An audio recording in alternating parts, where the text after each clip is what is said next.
دا څو شیرین عرض دی او ملګری نه توجه غواړي مجمع منتشره ده. دا زمانم چې پاکستان کې خزانه تشه شوه،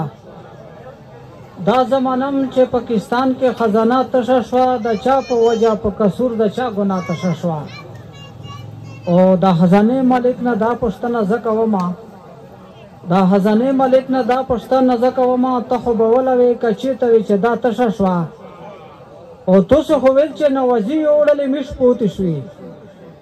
تاسو خو ویل چې نوازي وړلې میش پوتې شوې، دو ځل خو تاسو انچارج ویلې بیا تشه شوه.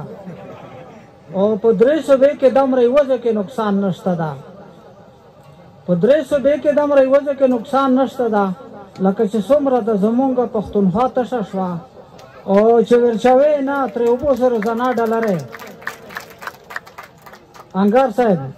چې ورچوي نه ترې اوبو سره زنا ډالرې دا خو جواته د صاحب خامخا تشه شوه.